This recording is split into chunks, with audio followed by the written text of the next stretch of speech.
Imagine building a battleship so powerful that some people genuinely believe it's unsinkable. Then imagine watching that same ship get hunted down by the entire Royal Navy, disabled by a single lucky torpedo from an obsolete biplane, and finally pounded into oblivion while still defiantly flying its colors. That's the story of the Bismarck in May 1941. And I promise you, this is one of the most dramatic naval chases in history. From the moment she sinks Britain's pride in 6 minutes to her own death. Just days later, this tale has got everything. Let's dive in.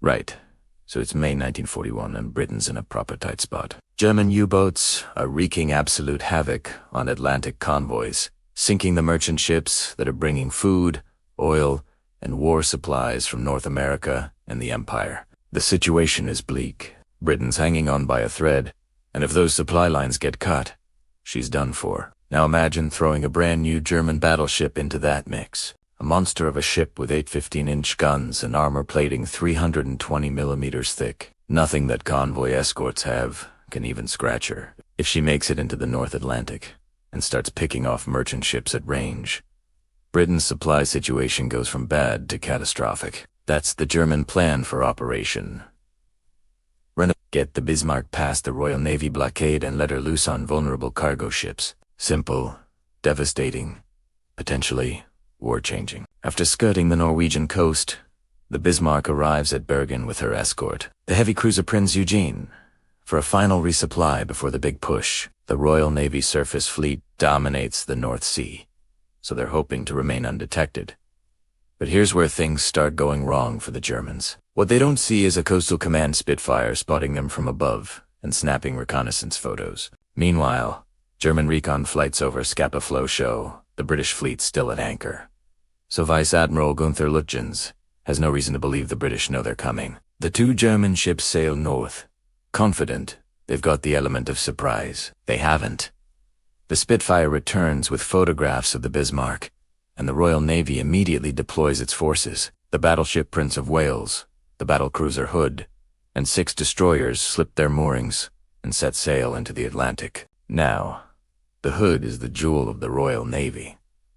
For 20 years, she's been considered the most powerful ship in the world, but she's about to meet her match. Other ships already patrolling the Atlantic join the search. The cruisers Norfolk and Suffolk spot the Bismarck first, but they're no match in firepower, so they keep a safe distance and just observe, radioing her position back. On the morning of May 24th, the Hood and Prince of Wales arrive. The two pairs of heavy ships are pretty evenly matched, but the wind is blowing spray into the rangefinders of the British ships, which isn't ideal. At 5:52 in the morning, they open fire. The Hood initially fires on the Prinz Eugene before switching to target the Bismarck itself. 3 minutes later, the Bismarck and Prinz Eugene fire back. The Prince of Wales and Bismarck exchange some damaging hits. The Bismarck develops an oil leak.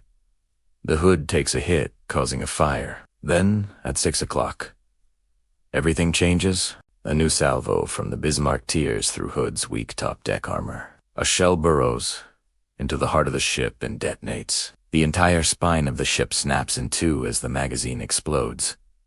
Both rear turrets are blown into the sea. Within seconds, the mighty Hood, the naval superpower of the interwar years, sinks beneath the waves.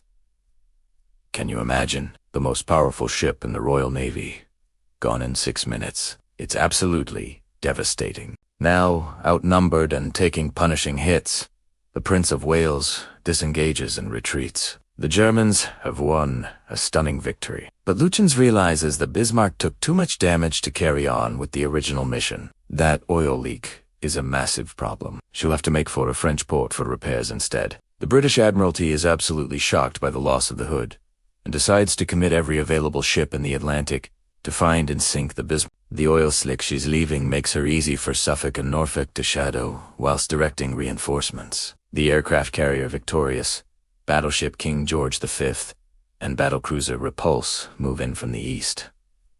But there's a problem. Victorious has been rushed straight from training exercises. Her squadron of Swordfish torpedo bombers aren't fully operational. The pilots are inexperienced, and some have only performed their first carrier landing days previously. The Prinz Eugene is ordered to continue the raiding mission alone. The Bismarck turns and fires on her pursuers to allow the UG to escape. At 10 in the evening, Victorious launches 9 inexperienced Swordfish crews and some Fulmer fighters to attack. They have difficulties finding the Bismarck, but eventually make their attacks under heavy fire. One Swordfish drops a torpedo which detonates against the hull but doesn't cause any major damage.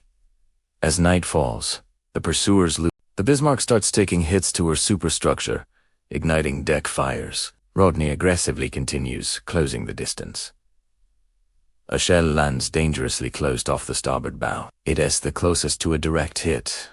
The British receive as return fire from the Bismarck begins to diminish under the ferocious bombardment. She loses hydraulic power to a forward turret. Her second turret takes a direct hit, disabling one gun, and another barrel bursts in her rear turret. Rodney moves in closer, hounding the Bismarck with continuous broadsides. The shorter-range secondary guns on King George V are brought into action. She never raises a flag of surrender, so the onslaught continues. Over an hour later, the British commanders cannot help but look at the Bismarck in awe and admiration. The mighty ship has taken an absolute pounding but remains afloat, a burning wreck still defiantly flying her colors.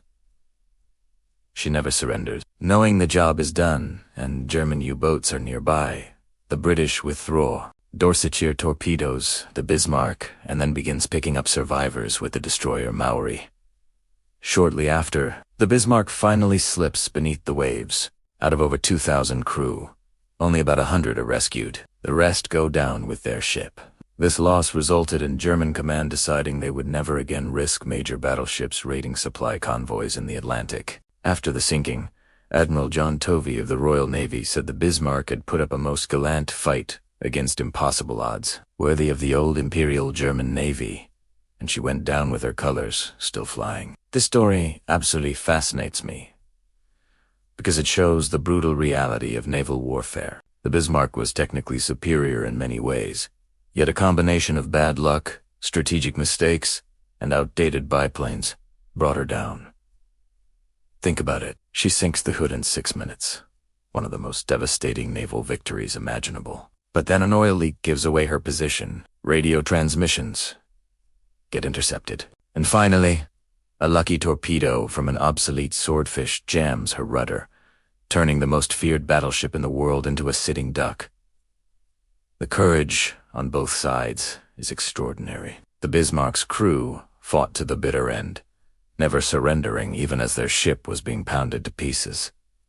And those Swordfish pilots, flying their slow, fabric-covered biplanes into walls of anti-aircraft fire, knowing one hit could bring them down. War is brutal, tragic, and sometimes the outcome comes down to luck as much as skill. If this story gave you chills, like it did me, smash that like button and let me know in the comments what other naval battles from World War II you'd like to hear about. Your suggestions are brilliant, and I genuinely read every one. And if you want more incredible stories about naval warfare, impossible, chasse, and battles that changed history, then hit subscribe because I've got loads more coming. History is full of these dramatic moments that sound like fiction, but are absolutely real. Until next time, remember tease, even the mightiest ships can fall. And sometimes the difference between victory and defeat comes down to a single lucky shot. Cheers for watching, and I'll see you in the next one.